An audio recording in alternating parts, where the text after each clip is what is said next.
おはようございます。ケンです。結論から言います。先週テスラで一番重要だったのは株価が上がったことではありません。テスラを見る評価軸、これが完全に変わったことです。もし今も今月は何台売れたのか、欧州の販売台数がどうだったのか、この視点だけでテスラを見ていると、先週起きたニュースは正直ちぐはぐに見えたと思います。でも視点を一段上げると、先週のニュースはすべて一本の線でつながります。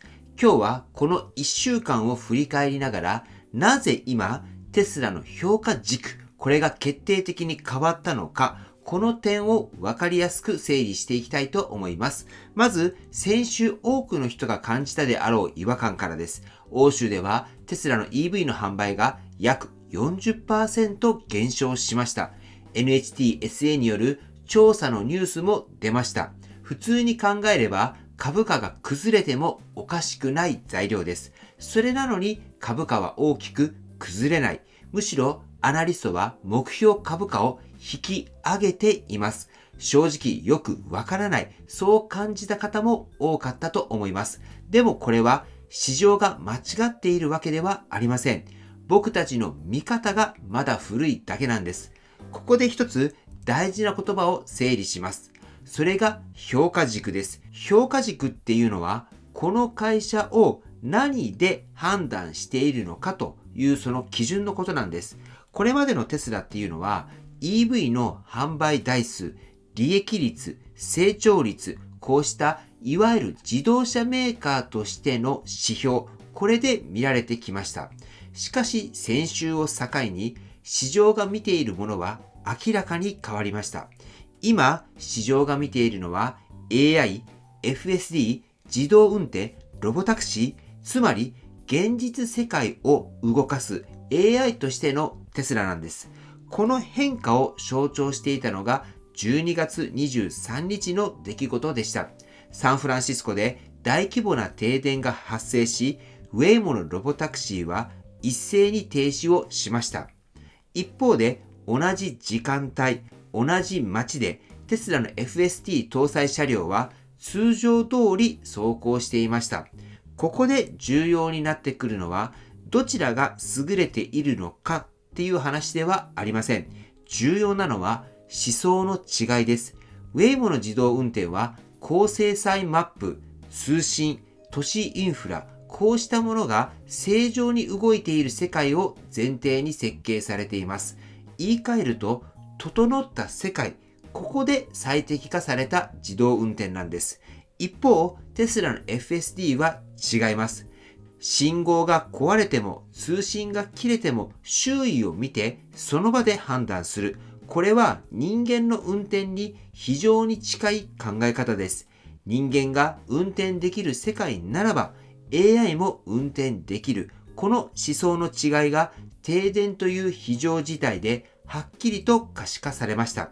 ここで市場が気づいたのは、自動運転っていうのは完璧な都市を前提にすると止まりやすい。でもカオスな現実世界を前提にすると止まりにくいという事実なんです。この差っていうのは将来決定的になります。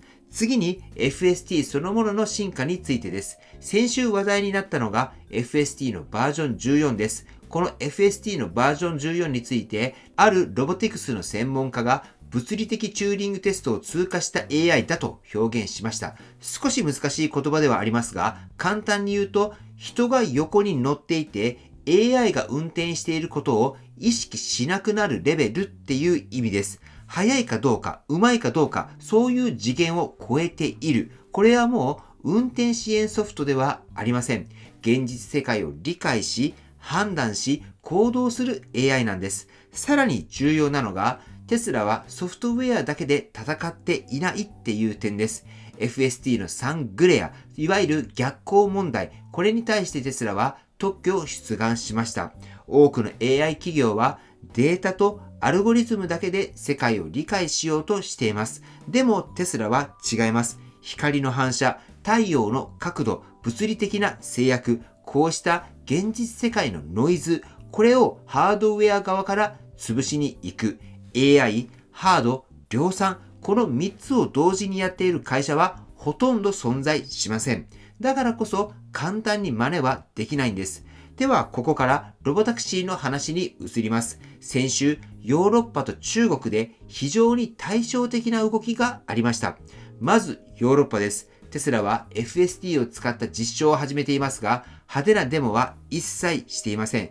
舞台は都市部ではなく地方です。公共交通が弱く、高齢化が進み、移動できないことがそのまま生活の制約になる地域。そこでテスラはこの技術があると世界がどう変わるのか、そこを丁寧に見せに行っています。速さでもなく派手さでもなく役に立つ、社会に意味がある、このメッセージを自治体や住民に伝えている。これは規制の厳しいヨーロッパを攻略する上で非常に正しい戦略です。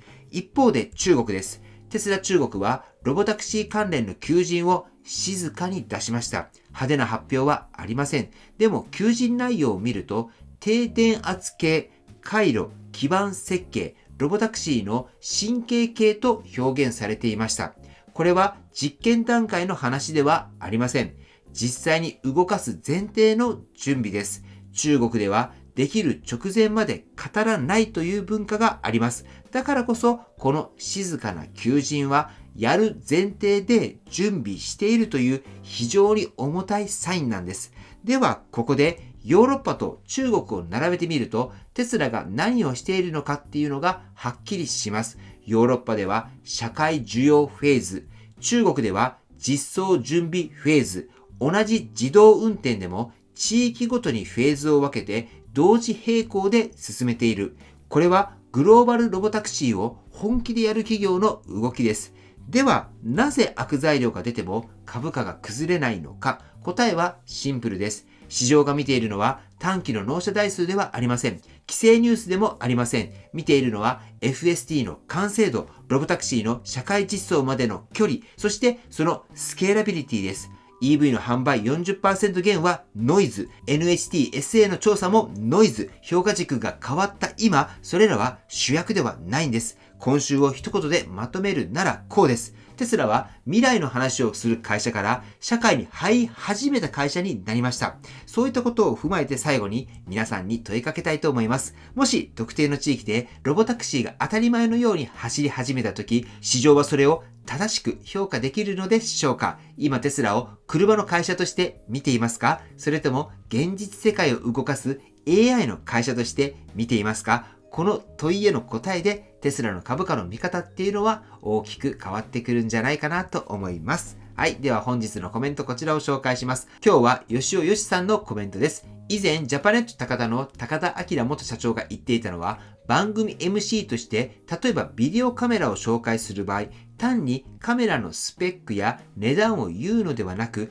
このカメラで撮影すれば、運動会でお子さん、お孫さんのかけっこが手ぶれなく綺麗に撮れますよ、みたく具体的な使用イメージを挙げて紹介していたとのことですが、まんま欧州でのテスラの戦略と一緒ですねというコメントいただいております。ありがとうございます。商品を売る場合に、その商品を買うとどういった未来になるのか、それを見せるのが大切なんです。なので商品ページだったり CM をする場合に特徴だけを言うんではなくって、この商品を使うと皆さんの未来はこのようになりますよっていう未来をどれだけ見せることができるのか、これが非常に重要になってくるんです。なので今、テスラが欧州でやっているマーケティングっていうのは、まさに FSD があるとこういった生活が待ってますよっていうのが伝わってくると思います。そしてこの欧州での戦略っていうのは日本でもやれば非常に刺さるんじゃないかなと僕は思っていますので、ぜひ日本でも高齢者の方が自動運転で買い物に行っている、そういった CM を作ったら非常にいいんじゃないかなと僕は思いますけれども、皆さんどうでしょうか？今後の FSD の展開、2026年は日本もきっと始まってくるんじゃないかなと思いますし、世界中で FSD が広まる年になるんじゃないかなと思っていますので、このあたり非常に楽しみだなと思います。はい、では本日の内容は以上です。今回の動画が参考になったと思われたら、高評価をよろしくお願いします。僕の YouTube は毎日発信しています。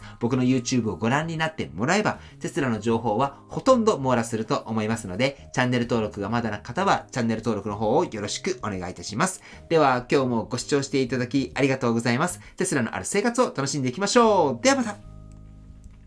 通信です。本日は日曜日ですので、テスラのアンケートの結果、これを見ていきたいと思います。先週の結果ですが、テスラ株は先週末は 481.2 ドルで、今週末が 475.19 ドルということで、正解は下がる。これが正解となっております。では、アンケートの結果を見ていきます。今回は486票いただいております。ありがとうございます。結果ですが、上がると答えられた方が一番多くて 80% ですが、正解は下がると答えられた12% の方が正解となっております。では次にコメントをしてくれた方の結果を見ていきたいと思います。コメントですが4名の方が正解となっております。そして大輔斉藤さんが5週連続正解となっております。この連続正解ですが過去6週間が最高になっておりますので、ぜひ斉藤さんには最高記録に並んでもらいたいなと思います。あと僕の記憶が正しければ、実は大輔斉藤さんはこのアンケート最近始められたんですよね。そしてアンケートを始めてから実に今まで1回も間違えていないんじゃないかなと僕は思ってますけれども、斉藤さんどうでしょうか。多分僕の記憶が正しければ、斉藤さんは始めたのがちょうど5週間前で、始めた時から全て今まで正解しているという記録になってるんじゃないかなと思います。本当ね、すごいなと思いますけれども、このアンケートなんですが、4週連続正解された方に今は社内で使えるカークリーナーをプレゼントしております。ぜひ皆さん参加の方されてみてください。